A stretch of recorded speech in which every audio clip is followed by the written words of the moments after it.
Okay, so God is at peace with you before you believe it.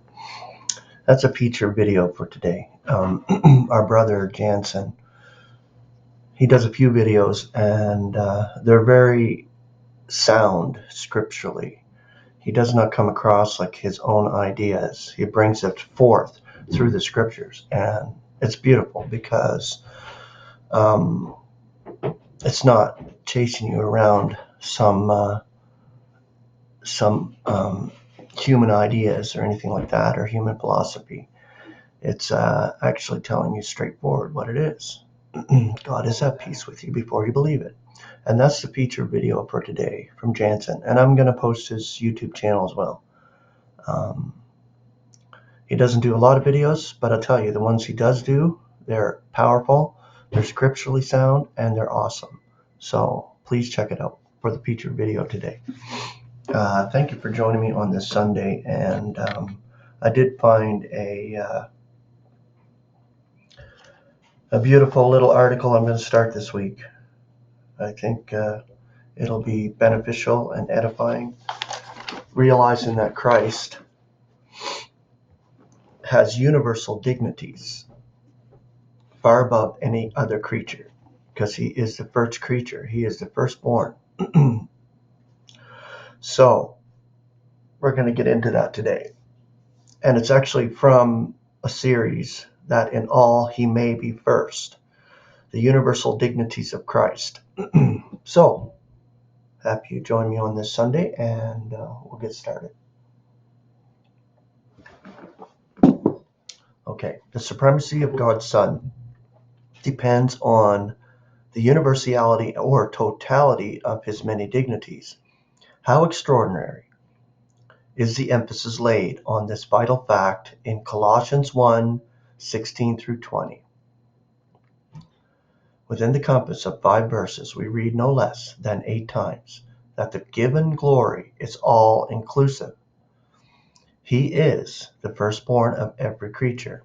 All is created in him, and all is created through him and for him. He is before all.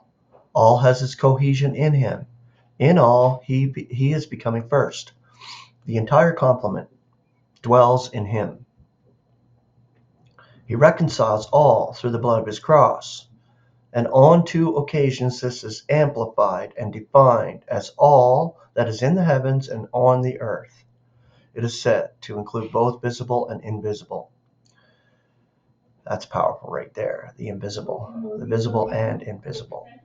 What more could be said to impress us with the universal scope of the Son's activities? Here we have a gem of purest ray serene, fit for the diadem of universal majesty. He was first in time, and he must become first in all else. How many of mankind have striven for supremacy? Some have drenched the ground with blood in order to attain the highest place for themselves among the rulers of the earth. Many more in other walks of life have sought to reach the top, above their less fortunate fellows. These all exalted themselves, finding a futile and a fleeting eminence. How marvelous the contrast! He who never sought his own advancement, but only God's glory, who abased himself beneath all, he will become first in all. Let us be very jealous for his glory and allow no one else to filch it from him.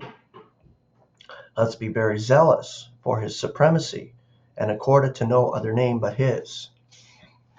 And let us guard each glory as we would a treasure trove. And since his crowning glories as complement of the deity and reconciler of all are so often denied to him, let us make these the special theme of our meditation, and if need be, let us maintain them and defend them to the last. In him, the firstborn from the dead, through the blood of his cross, God is completely equipped to consummate the purpose of his love and bring every enemy back to his bosom, not only saved, but reconciled. Okay, so there you are. Tomorrow, the entire complement. Okay, grace and peace. Have a beautiful Sunday.